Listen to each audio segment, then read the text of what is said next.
Hello, I'm Joshua Unruh, your superhero scholar. Welcome to Superhero University on Batman and Son, Session 5, Absent Fathers. Have a seat. Class is now in session.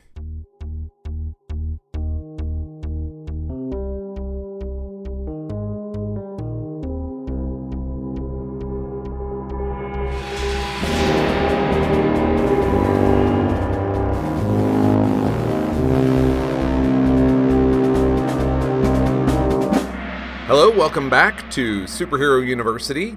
We have reached the final chapter of Batman and Son, titled Absent Fathers. And as impressed as I was with the multiple meanings of building a better Batmobile, and as clever as I thought the reference was in Man Bats of London, and then to watch how masterfully the name Wonderboys wound through the previous issue, this is the one that tugs at my heartstrings. This is the one that hurts, because there are a lot of absent fathers in this story. Ra's al Ghul left behind Talia, Thomas left behind Bruce left behind Damian without even realizing it, which then puts him in a position where he had to leave behind a wounded Tim, and at the end, Bruce is left alone again. This time, the disappearance of his son forcing him to become an absent father. That's a lot. There is just a lot going on here. And with that name hanging over me, well, let's just say I'll return to it again on the final page. But now we'll start with page 1. Now, for those of you reading in trade paperback, try and imagine what this was like as a monthly. Try and imagine that you were left 30 days previously with a cliffhanger where Robin might be for real dead, or at least as for real dead as anyone in superhero stories can be, and it takes an entire month for you to get the next issue, and you open up the book to see Talia. I mean, it's Talia being amazing, but it isn't dealing with the cliffhanger at all. I don't want to say I was frustrated exactly, but I was definitely aware of the lengthening tension. We'll put it that way. This was actually proof to me that Tim was dead. They were waiting to give me the bad news until further into the issue. Nevertheless, here on the first page, Talia, in all her glory. This is that fully actualized woman that I was talking about, in contrast to Batman, the Ultimate Man. You may not agree with the things that Talia does.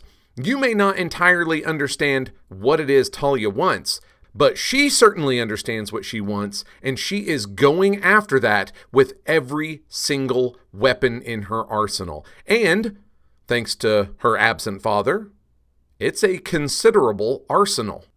And as if you needed proof that she was working in this story as a fully actualized woman, listen to what she says. This isn't about any of this other craziness. This is about what I want. And as a wife and a mother, I'm sure you'll understand.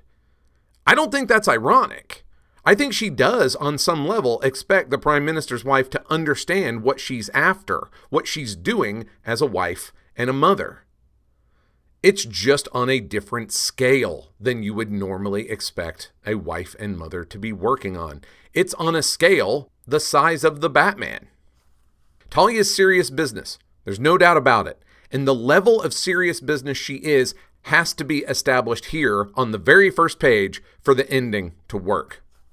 Flipping to page 2, and finally the cliffhanger picks up. But believe it or not, it's still left hanging for another page. Now, I'm going to say right now, I love how melodramatic all of this is. It is serious camp, and I don't mean like camp taking to an nth level. I mean, it is serious business as far as the people in the story is concerned, even as we, standing outside of the fiction, look at it as just incredibly over the top and borderline ridiculous. In fact, for me, that's what makes it so great. The reason I mention camp as an example is this is how Batman 66 worked. Everyone within the fiction was deadly serious about what was going on, while we, exterior to the fiction, were in on the joke. Here, there's no joke. And so it is deadly serious, even as it is deeply melodramatic. And as Batman rushes to Robin's aid, notice Damian in the background. Is he ominous or is he contrite? Now, I'm going to go with contrite based on reading the rest of this issue, but if this is your first brush with this book, that's quite a question right there. Page 3, and at last, I'm assured that Tim isn't dead. Right away, Damian is defending himself. He reiterates his misunderstanding. He was my rival. He's not your real son. I am. I'm supposed to replace him. That's how it works in the Assassin's League. And Batman's response goes to that melodrama I was talking about. This is the real world. Guys, I love it when fictitious weirdos say things like that. I love it. But again, for the purposes of the people living in this story, this is Batman trying to explain that's not how families work. That's not how most people handle things in the world anymore. And it's certainly not how this family handles things. In the last panel, we see Damian yelling, "It's how I was taught." This is it. This is the last excuse we will hear from Damian. From here, it is redemption time. Page 4, and finally we are also assured Alfred is alive. He's merely been locked in a room behind a smashed keypad. Now, presumably the mugging that he mentions is a reference to the key that Damian had from last issue, but again, that key's not going to be a thing, so I'm just guessing. Now, when Batman tells Alfred that Robin is in the infirmary and needs his medical skills, for those of you who aren't aware, Alfred Pennyworth is a trained field medic. Now, the reasons for that have changed as the sliding scale of comic books has continued. I believe originally he was a combatant in World War II, part of the French Resistance or something similar. As we've moved forward in time, that has obviously been forced to change, much like Iron Man no longer gets his armor in Vietnam. I'm honestly not sure what the current story is for his abilities as a field medic, but just know that since roughly the early 70s, Alfred has been the de facto doctor of the Bat family, and the reason it started then is because that's when writers started to get the idea that Batman had to get hurt now and then in the name of realism. Alfred leaves with a bit of advice. I'd keep a very close eye on him. That advice will be taken throughout the rest of the issue, to the extreme. Page 5. Not only is Tim alive, but we are finally assured that he won't die. And so, it's time to move the plot on. The war on crime never ends, which I think is kind of funny because it's Superman who usually says he has a never-ending battle. At any rate, here's Batman. I'm going out. I have to see this through. However, Damian is too dangerous to be left behind. And his response is, "Let me help you." And I don't know about you, but I read this as plaintive. He realizes he's done something wrong, even if he doesn't understand how or why. And I believe that it's the threat of losing Bruce that has put the fear in him. He's not worried that Batman is going to do something violent to him. He's lived a life of violence. Damian is worried that he is putting himself in a place where Bruce can never see him as a son. And if you don't believe that reading, let's imagine this from Damian's point of view. He has spent his entire life being raised by the League of Assassins, with Talia telling him that it was his destiny to stride across the earth as a conqueror because of who his families were. One of those families he got to see close up. He lived briefly with Ra's. He has lived with Talia. And he was always told these grandiose tales, grandiose true tales of the Batman. Now, I say they were true tales, but maybe they were embellished a little bit because it would be difficult for Ra's to live in a place where he is constantly beaten. But if you're watching your immortal crime lord grandfather win every battle, and you are told your father is the only one who has ever faced him down and won, not just once, but repeatedly, that's going to get in your head. Also, we'll find later that Damian did his homework. He knows Bruce's past. He thinks he knows everything about Bruce. He knows everything a book can tell him about Bruce Wayne. But think back to when he was still a shadowy figure in the first issue or two. He was scared. He was worried. He was hesitant to meet this father, this larger-than-life figure that he had dreamed of meeting his entire life. And when he did finally meet him, it was all with bravado and bluster. It was with tantrums. It was with rage to cover up the fear that he felt. Finally, Damien thinks he's received the challenge that he's been waiting for from his father, and he rises to it and surpasses it. And when he tells his father, "Look at me and be proud of me," instead, Batman is enraged and horrified. How could Damien possibly have expected that? And now he is at risk of losing the father that he has dreamed about being part of his life forever. Like I say, he doesn't know what he did wrong. He doesn't understand why it's wrong, but he gets that it is putting his relationship with his father in danger, and he now wants to do everything he can to salvage that relationship. Page 6, Batman is still angry. Damien sees how close he is to the edge with his father. He tries to make amends by bringing up the spook, but since he murdered the spook, and this is Batman we're talking about, that's not really the best ploy. But again, he's doing his best with what he understands. He just doesn't understand his dad. And then Bruce insults him. Bruce doesn't mean to insult Damien, but he does. It's clear your mother sent you here to disrupt my work. That's it. Damien is a nuisance. He's worse than a nuisance. He's a weapon used against this man, against his father. And he immediately insists, "It's not like that. I'll tell you where she is if you let me fight at your side." He's bargaining. But Batman is the world's greatest detective. Remember when I said that the blindfold on Damien was already doing some detective work? Here we have it. Thanks to the pollen that he pulled off of Damien's face, Batman has deducted where Talia's headquarters is. Now, I love it when Batman does detective stuff because it's one of the most unique things about him. There are other superheroes, there are other crime fighters, but most of them outside of the Bat family aren't detectives. It's not a thing that defines them. I will also say, though, that this kind of thing with the extremely rare dirt or pollen or whatever is not my favorite kind of detective stuff. But in this case, I love it because it calls back to guys like Hercule Poirot and Sherlock Holmes. Batman is a detective of literature from a pedigree of detectives in literature. To wrap up the Batman and Damien part of it, right there as they're working together, Batman figures out that it's Gibraltar, but Damien is like the kid who's just hammering on loose wood while Dad builds the fence. "See, I can be useful," he begs. Now, before we move on, I need some help from listeners with an art history background. Because if you look at this panel of Batman and Damien in the background having a conversation, and in the foreground you see Tim's 2 feet, one uncovered and one covered by a sheet. This is tickling at my memory banks. It feels like something I've seen before. It feels like a motif that I recognize from somewhere, but there's not enough remembrance for me to pull it up.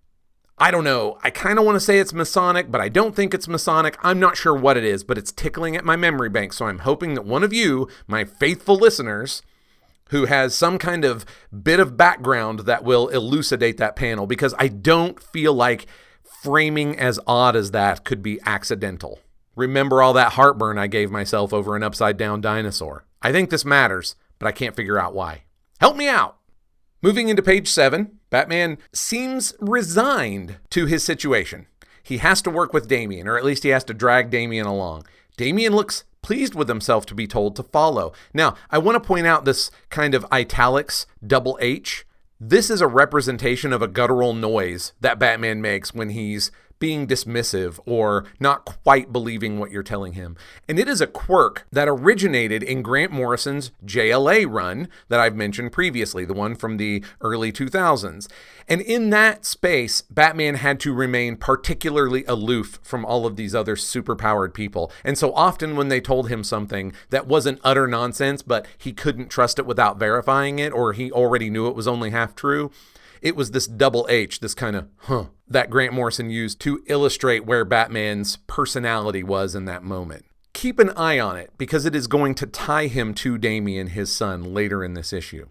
So Batman is now taking Damien along. He doesn't trust him, but he's forced to take the kid with him. And how does Damien respond? "I won't fail you, father." The kid is serious now. There's no more bluster. There's no more tantrums. We're down to business now. which is why I think we end this page with Batman and Robin racing to the rescue. This is supposed to call back other stories, dozens, hundreds, thousands of stories, every episode of Batman 66. So much of the mythos is built around the idea of Batman and Robin racing to the rescue. And because we are leaving behind that claustrophobic, tiny, small, street-level vigilante and detective of the last decade of Batman before this Batmobile is out of control. It is over the top. It is the vehicular representation of the melodrama going on in this issue. Batman and Robin racing to the rescue like actual superheroes. Page 8.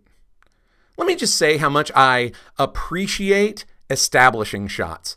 This is a thing that comes from television and movies. Whenever we change scenes, we need to know where we are first. So we get the exterior of Sunnydale High before we go into the library to talk with Buffy and the gang or whatever.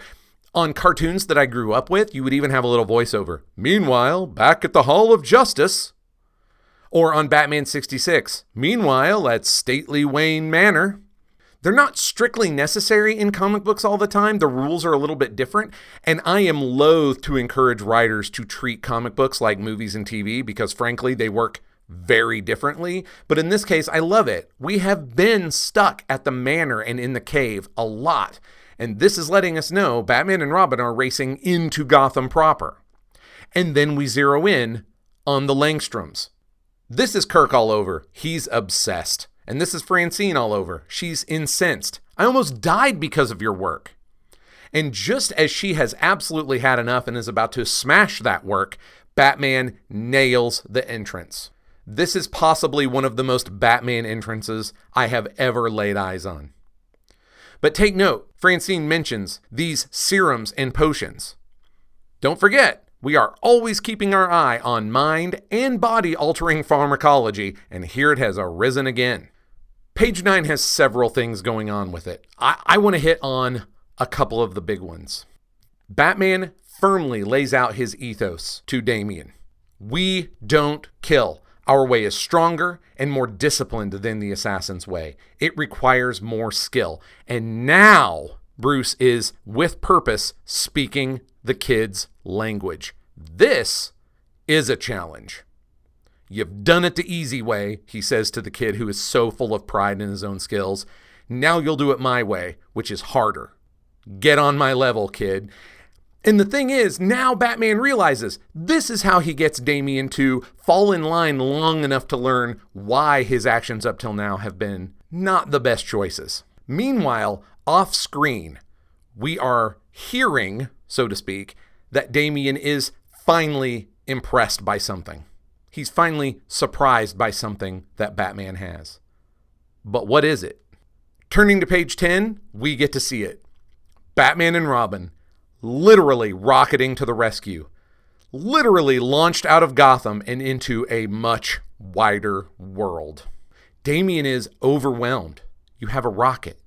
To which Batman responds, I have a lot of stuff nobody knows about.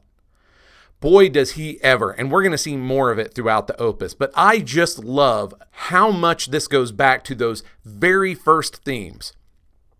Everything you thought you knew about Batman is over. We're getting big. We're leaving Gotham behind. Batman is bigger than all of it. Watch and find out. And then we end the page with Damian's smile of genuine delight. We have barely seen a smile from this child, and we have never seen one like this. Going into page 11, we're talking about a halo jump. High altitude, low opening. Batman is wondering, are you up to it? But Damian is practiced at this. He has done it who knows how many times. He is incredibly formidable, even for a little bastard. And notice when Batman asks, are you sure you can handle this? His response is that double T, that t, another guttural noise of dismissal or annoyance, just like his father's, but different.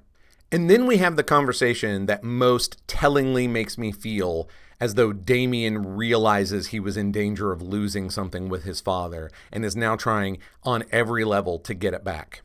He asks, what was your father like? Was he tough? Tough can mean so many things, especially to a child.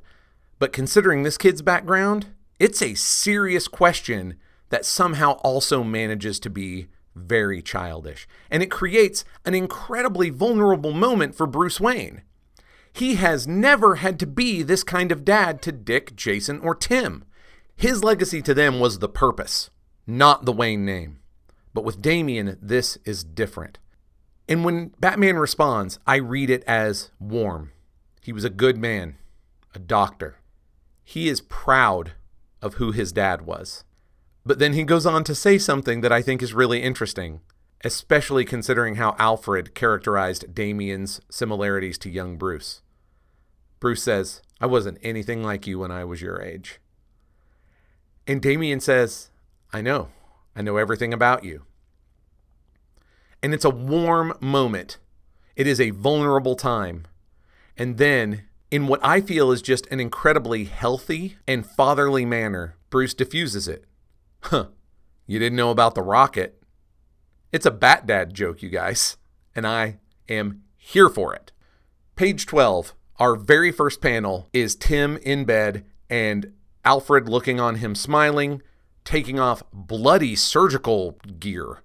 Tim's going to be okay, clearly, but after we just had this incredibly heartwarming moment between Bruce and Damian, I think this panel it means to say, hey, remember your other kid, Bruce? Because we do. And this will be our last opportunity to think about him because things are about to ramp up. In fact, right on this page, Talia is stepping right back into the story, deliciously, melodramatically evil. But Batman and Robin are racing to the rescue. Going to page 13 and 14, the Man-Bats invade, soldiers give up, innocents are in danger. But Batman and Robin are racing to the rescue. Going into page 15, it's worth mentioning we've had a fairly serious dearth of action again. Now, like I said, it's not that nothing has been going on, but it hasn't been direct action hero type set pieces. And we are about to ramp back in one and stay with it until literally the last page of the book. And listen to Talia talk about Batman. She understands him. The ultimate man will have the ultimate chivalry. He will feel responsible for your rescue, she says to the Prime Minister's wife. She gets it. He is her Dark Knight. Just an aside, she knows that Batman is coming, so she tells her chief servant, Bulu, to get ready. Get the Man-Bat serum into him and be ready for Batman's arrival. This is just a fun little tidbit, but from the very first moment that Ray showed up, he always had a chief servant who was mostly silent and just a huge hulking man. Better than all the rest of the League of Assassins. And that man's name was always Ubu. And it had been established over the course of several stories that Ubu was actually a title. Whoever was the best of the best in the League of Assassins would become the bodyguard of Ra's al Ghul and would be the Ubu. And I think it's very interesting to see Talia emulate her absent father here. She has a Bulu. And I love that Talia has been expecting the Batman. She knew he was coming, she was ready, and still his arrival manages to surprise her. I love it. And Damian is having the time of his life. Ha! Look at me, mother! He's childish. He is the brightness to Batman's darkness. In this moment, he is acting like a Robin. Page 16. This is another way that the melodrama gets played up in a way that I really enjoy. Completely normal things are said by completely abnormal people in completely abnormal situations. Mother's busy at the moment, dear, is Talia's response to Damian. Bulu moves to kill the Prime Minister's wife. And I'm going to pause here for just a moment to mention something. It has always been the Prime Minister's wife, never the Prime Minister. Now, there's a logistical reason for that. If the Prime Minister gets kidnapped, the Prime Minister's wife cannot give Gibraltar over to Talia. But notice what we've got going on here. She has been playing Batman from jump. If she took the woman, he would feel more responsible.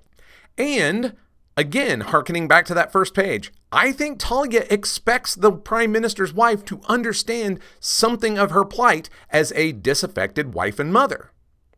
At any rate, Bulu is there, ready to murder the Prime Minister's wife, but Batman saves her, disarms Bulu, and is wounded in the process. This fight is going to be serious. I love page 17 as Bulu thinks he can win by taking to the air, but this is the Batman. He's fought Man-Bats and a bunch of other flying villains before too. He knows what to do about this. It's a knee to the face and a kick to the groin and his cape as a parachute. If you will pardon me the colloquialism, Batman is cool AF in this page. Nothing flusters him. This is Batman approaching the best he's ever been, which is going to be a thing that keeps coming up throughout the opus. Page 18 begins with the gag, the reaction shot of a massive bat ninja having been kicked in the groin. But that's it. That is the last levity we get. Serious melodrama takes back over right away. You have on this page the moment that I fell in love with Damian Wayne. Mother, I've ruined all your plans. That was it. That was the moment when I was like, I don't know what'll happen to this character in the future, but I love him. He can stay now. And that'd been tough because I'd spent the previous 3 issues basically hating that guy. This is another one of those completely normal things in a completely abnormal situation, and Talia establishes her dominance in the moment. Of course you haven't, darling. I wanted you to bring him here. Batman speaks to her as Batman. He is hiding behind his mask here also. He has vulnerable new feelings for Damian and vulnerable old feelings for Talia, including both love and shame. As a failed father and as a victim of Talia's. Bruce's shame is real, but it's not always rational. He was a kid with survivor's guilt because his parents were murdered by a mugger. He's grown up to be the world's greatest crime fighter, and some part of him thinks that that should matter to 8-year-old Bruce Wayne. It doesn't. It can't. It's not rational. But the shame is real. Batman is ashamed of his failures as a father to Damian, even though he didn't know the boy existed until a few days previously. He is ashamed of Talia making him a victim, even though, by definition, if someone makes you a victim, you couldn't stop them. And so he steps back behind the mask. He is in control of the Man-Bat problem. The Prime Minister's wife is safe. Robin and Alfred are both alive. And this is a place where I feel like Bruce is a little cruel to Damian in order to get at Talia. He says, your little guided missile did his best, but it's over. That doesn't seem fair to Damian after the moment that they just had. But, as I said, I feel like he's hiding here. He has to put on that strong face. The fight's not over. The war is not over. But even then, he indulges in some sentimentalism. He offers them, and I quote, a second chance you don't deserve. He's going to let them go. Because what other choice does he have? He loves this woman on some level. He might be developing love for this son. Real quick, before we swing back to Talia, note that there is a giant Man-Bat on its way back to fight Batman, telegraphing the action on the next page. But then Talia drops the bomb. No, you're not giving me a second chance. I'm giving you one last chance. Reform me. Page 19 reminds us that we are still in the midst of a giant action set piece, even while Talia is talking, because talking is a free action, and this has been your Dungeons & Dragons joke. But let's focus on what Talia says. I'll combine my vast resources with yours to fight crime at your side. Hey, so far so good. Where's the catch? And together we can raise our son to be master of the earth. Whoop, there it is. There's the catch.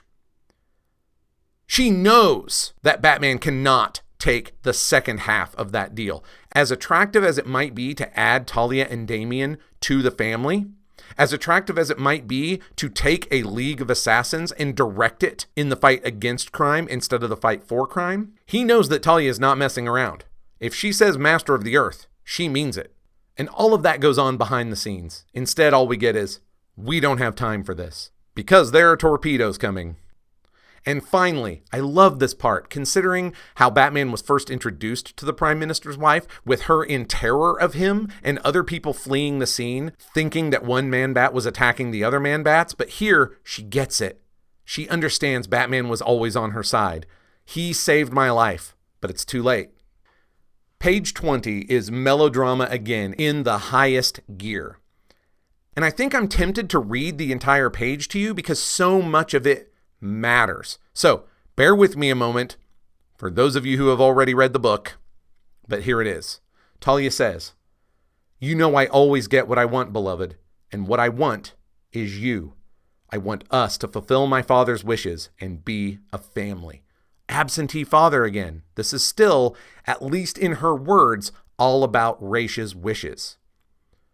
I don't believe that, but that's what she says. Who else in this world is like us, Bruce Wayne? The century's greatest crime fighter, the daughter of its greatest crime lord, and their genetically perfect child. Join me, and I promise I'll never threaten civilization again. Put a pin in this. Let's hear this. The century's greatest crime fighter. I think that's on the level. The daughter of its greatest crime lord. Look around. Why are we still so focused on Raish? I hear her saying that part of that sentence with a smirk. She knows what she's doing. It makes me think of a Batman and Raish story that I really enjoyed. And there's a bunch of stuff that goes into this story, but the part that this reminds me of specifically is the moment that Raish finds Batman hiding in the Hagia Sophia. As Raish steps in, he doesn't know exactly where in the building Batman is, so he just steps in, Ubu at his back, and says into the great echoing space of the building, "I understand Justinian wept when he finished the Hagia Sophia, because he had surpassed Julius Caesar. Soon I shall surpass them both." That was Raish all over. And the reason I'm reminded of that is, I think here, Talia doesn't need to say out loud that she has surpassed her father. But she has. He never took Gibraltar. He loved it from afar. He never came this close to offering Batman an opportunity to really join their forces together. Returning to the dialogue. Join me, and I promise I'll never threaten civilization again. Notice that scale we're operating on. She's threatening civilization as a whole. She goes on. We'll found a dynasty that will rule the planet for 1,000 years. Note those words. Dynasty. Rule. These are Damian's words to Robin, and now you know where he got them. But Batman's words are service. They're defense. They're saving people, not ruling them. And then she drops the stinger. Ours is a love story, remember? And Batman's response, that was a long time ago. It's a lot of water under the bridge, not just because of Raish, but because of what she did to him in order to have Damian. And then Talia drops the other bomb. Then it's war, and you're responsible. She will come through on that threat, but you'll be waiting for a minute. It'll take a bit. Remember in the second issue when Bruce was pointing out that only Talia would receive a subterranean lair in London from her father as a Sweet 16 present? Well, here it's Talia who gets to remind Batman of how ridiculous and outsized his life is. My dear detective, which is what her father always called him. My mad billionaire, brilliant genius with your secret hideouts, your double life, and your Justice League membership. It's not over. For people like us, the world is the game board and nations are pawns. Now, there are a couple of recurring motifs, one of which we've already seen before, the contrast of the red and black. We're talking about a chessboard, which are often black and white, but just as often are used in other dark and light contrasting colors. And many times I've seen black and red chessboards. I don't think that's an accident here. But the discussion of nations as pawns and that the whole world is a game board, that kind of recurring chess motif foreshadows the next great challenge for the Batman, the black glove. That's all I'm saying for now. We'll get to it. And then she makes Damian choose. Does the boy want to go with his mother or with his father? And because Damian is a child, he wants it all. And again, I read this very much like the kind of broken home drama that I have seen in my friends' lives as children and some of their lives as people who have divorced their spouse and have children in common. It's the same kind of broken home drama, just writ as large as Batman and Talia. Coming into page 21 and 22, only now does Batman understand Talia's end game. It really was all about her wanting him and his impossible choice. But much like the spook's murder at the hands of Damian horrified Robin, this horrifies Batman. Human lives are not a game.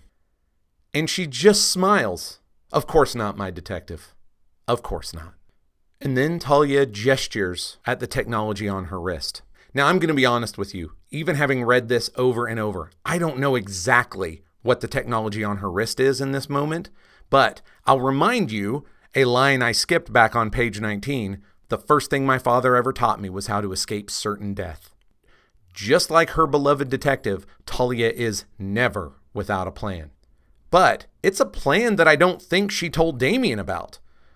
Or else Damian does know the plan and he's just intensely worried in that moment for Bruce. Or maybe it's a little bit of both. At any rate, the moment happens. The torpedoes hit. The submarine is blown into multiple pieces. Debris rains from the sky as it sinks. And we go into our final page. And we see Batman, alone, finding Damian's hood and clutching it while he considers the destruction. It's destruction that looks total, but he knows if he survived, then so could Talia. But what of his son? And here we return to the title. Here is an absent father to an absent son. And that brings us to the close of Batman and Son. Now, as wrap up, I want to discuss some of the things I love most about this part of the story. It has a somewhat ambiguous ending. In some ways, it's entirely definitive, but it isn't really wrapped up in a neat package. Things were brought up, feelings and emotions, and they weren't put back down in a completely satisfying way. But I love this. Because ambiguity is not our enemy in storytelling. Ambiguity does not mean that a story has been told poorly. Ambiguity leaves a space for you to feel things, for you to react to emotions that were brought up within the story. You are left to put the feelings and emotions back down in a satisfying way. As a father and as a son, I know that there are relationship things going on in this story that still pull on me, and I'm still not sure how I feel about them. And the idea that I could get that from a big, dumb superhero action story is, frankly, masterful. And speaking of masterful, this is, as far as I'm concerned, perfect serialized storytelling. It is action-packed, it is chock full of big ideas, there is no end of stunning set pieces. It has deep, resonating, interesting themes and a literary bent. And in this age of prestige TV, where I feel creators in other media are losing sight of this, it has a discrete beginning, middle, and end that also leaves threads for future stories. Now, I'll be entirely honest with you. Grant Morrison won't always do serial that well. And in fact, the very next issue is really weird and doesn't fit seamlessly into everything. But Batman and Son nails what I want in a Batman story, and it will be much more of this than the other throughout the rest of the opus. Story-wise, we're left wondering some things. Had Damian taken his first halting steps to bonding with his father and understanding the Batman's purpose? What did Talia mean by war?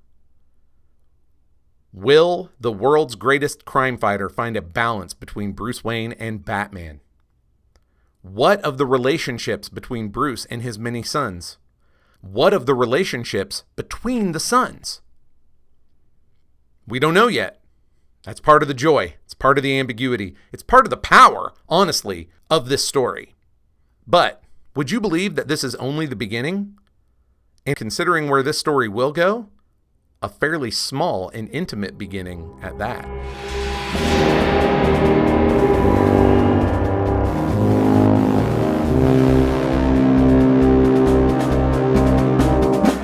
Thank you so much for joining me in this discussion of my second favorite superhero of all time, starring in my first favorite superhero story of all time. Or at least, like I say, the early movements of my favorite superhero story of all time. Now, I'm going to take a couple of weeks off, partly for a vacation, and partly so I can circle up with the patrons for a live conversation. Some of the questions and comments from that may turn into a further episode that I'll bring in to finish up Batman and Son. I am planning to return with The Clown at Midnight. Until then, you can always find me on Twitter, at Joshua Unruh. Remember that Superhero University is a Pulp Diction Productions program and is 100% supported by listeners like you. To find out how you can keep this and our other shows in production, check out patreon.com/pulpdictionproductions. So until next time, we'll see you back here. Same bat time, same bat channel.